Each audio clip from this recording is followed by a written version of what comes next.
Didn't love it. Didn't love the series or the movie with Hugh The movie Jackman. was entertaining. It was okay. I entertaining. just found it a bit cheesy. It's it's a movie for guys. You know what I mean?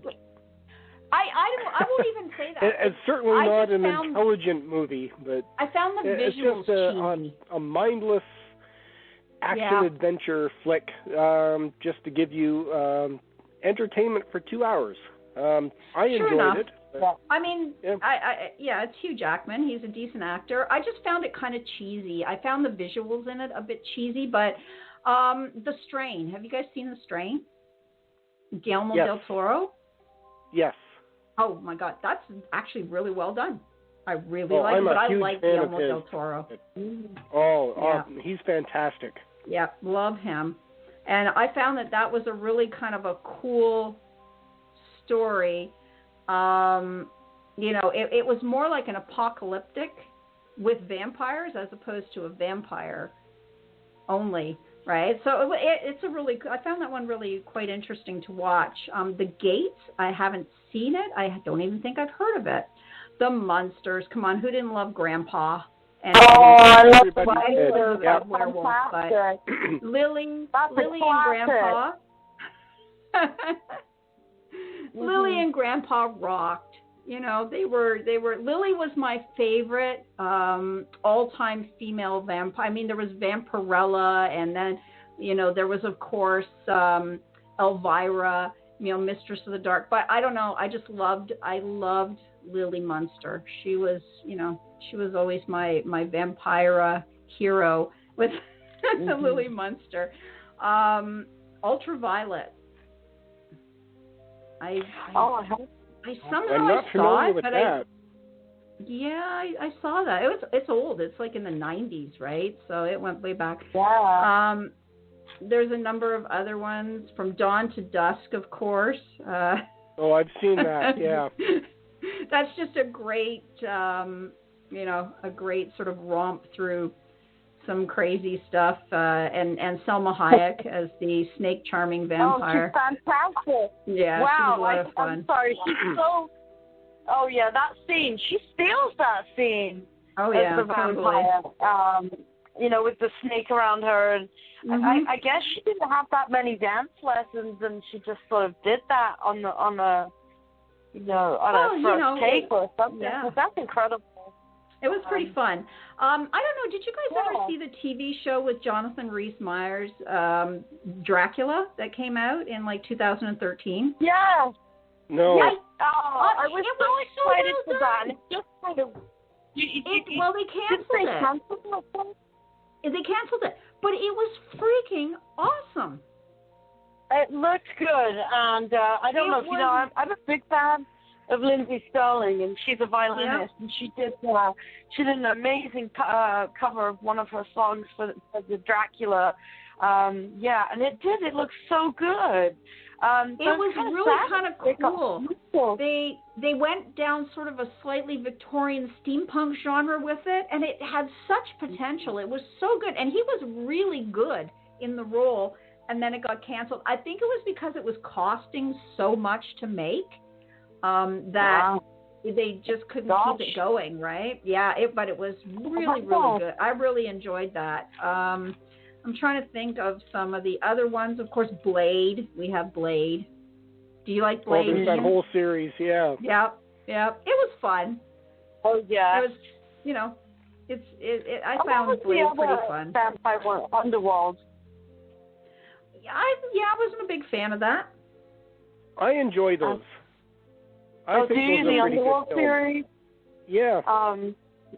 Some sort of say that it sort of depicts the Vampire the Masquerade role-playing game. That was like for it. I don't know. I was on the fence about it. I don't mind the first one, but the movies after that, I'm not so sure about. But I liked it because it was different. It was just something different.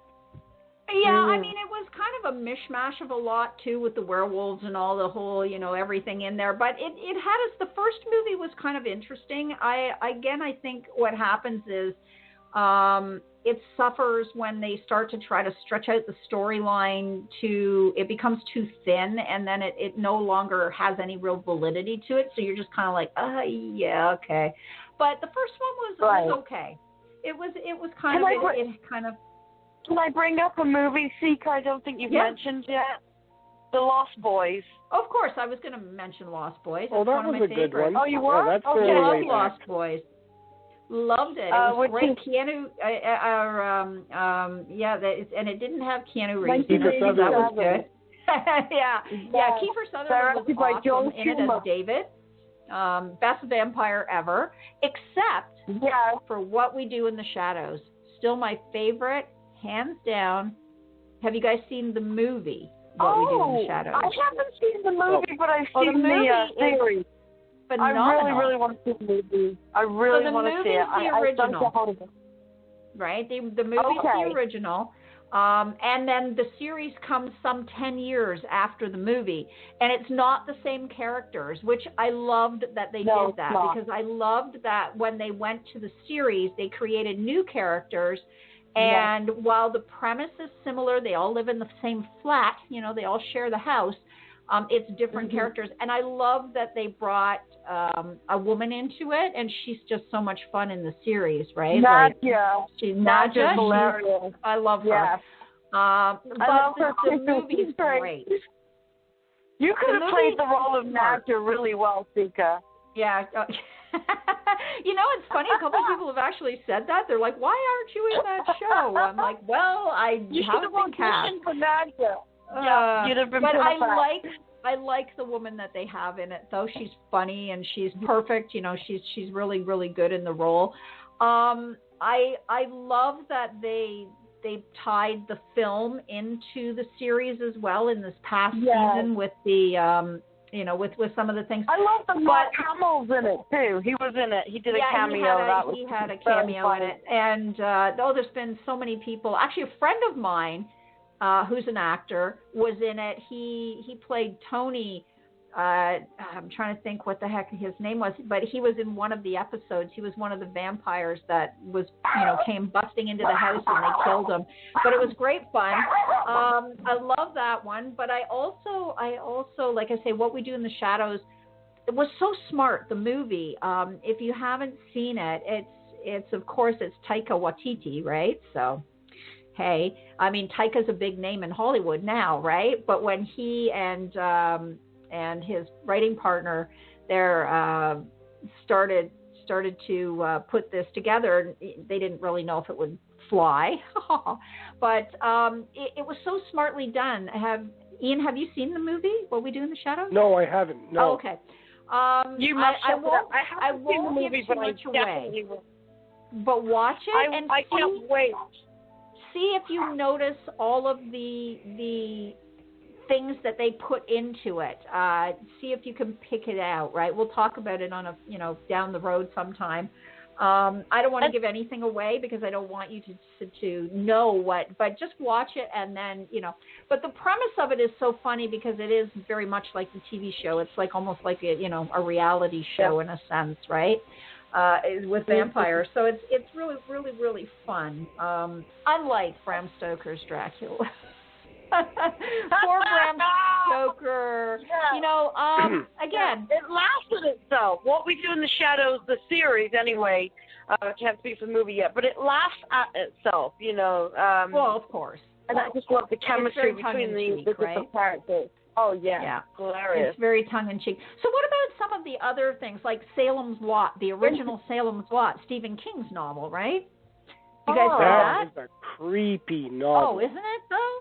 I haven't read it. I think that is one of Stephen King's most best works. It is. I agree. And unfortunately, the movie didn't really do it any justice. I think they should remake Salem's Lot today. It's one of the few things that I think, like somehow David Soul didn't just really, do it for me. And it was made for TV. So again, it was, it was a little bit more, but I really think that it could benefit from the big screen, Salem's Lot, done properly. Oh, absolutely. Yeah, it's a phenomenal novel and really scary. Did you ever see Interview with a Vampire Seeker? Yeah. I mean, it's a very common one that everybody quotes. That Did you notice I left it out as we were talking? Anne Rice fan. Do you notice I inadvertently didn't mention it? I am not a fan of Interview with a Vampire. I'm not a fan of Anne Rice's novels at all. And I did read the book to go with it, and yes. And really, I just, Tom Cruise as Lestat, just for me, was a killjoy from the get-go. I just can't. I don't like him as an actor, and I think he was miscast in that film completely. But I don't think. Yeah, no. Armand, played by Antonio Banderas, is. I mean, he did a great job because he's an excellent actor, but unfortunately, the description of that particular character in the book is so different. It's so. I guess he's got blonde hair and curly blonde hair in the book, whereas in the film, he was dark and swarthy. Yeah, he was different. So he was a lot younger looking. So I want to say though that they didn't get right. But, yeah, I think that Brad Pitt's character, the casting of that was closer to what it was, but at the same time, I'm not a fan of Anne Rice anyways, and I just really wasn't a fan of the book. So it doesn't mean that it's a bad book. I mean, I know there's lots of people who love it, but for me, I just didn't. It just was. I don't know. I didn't enjoy it. The only thing I enjoyed about the film was the visuals in New Orleans. But outside of that, I really didn't. I didn't love it. I mean, it was just one of those things, right? It just you either love it or you don't. It's it is. I would watch Lost Boys 100 times over and never watch Interview with a Vampire. So it kind of is what it is. Or I can watch What We Do in the Shadows. I have seen that movie. It's like my secondary to Rocky Horror. I have seen it so many times. Every time I watch it, it makes me laugh. There's little nuances that, the first time you don't watch it, the second time you pick up on different things every time you watch it. And it's clever and it's modern, which is what makes it. Makes it what it is. But yeah, and I mean, there's a lot of fun in the stories that there. So I have a friend who named her son Lestat. Yeah, well. So I want to ask you guys, in these genres, right? So what would be your favorite vampire story, Ian? I mean, you said Salem's Lot was right up there, but in terms of films, what might be your favorite vampire film? Films? My absolute favorite vampire film was Nosferatu. Right. Okay. Yeah, I would say yes on that one too. What about you, Rachel? Okay, you're not going to like me for this, but I don't care. Bram Stoker's Dracula. That's okay. A lot of people do. A lot of people do like it. It's a bit artsy in some places. I think they could do away with some of the. Visually, it was a pretty film. Visually, it had a lot of the cinematography in that was really interesting. Between Gary Oldman and Mina, they just stole the show, and I just loved it. Right. Yeah. Well, because Dracula is a romance, right? Now, if I can mention, Nosferatu, as I say, it's my all-time favorite. We are very lucky to have that film today. I know. Because it was actually an unauthorized production. Yes. From Bram Stoker's novel. Yep. And there were slight things in the film that were changed that they thought, okay, we can get around copyright by doing this and doing that. Well, Bram Stoker's heirs sued the production company anyways. Yes. And they won. And the court ordered all copies of the film to be destroyed. Destroyed, yeah. And we are lucky because one single print survived.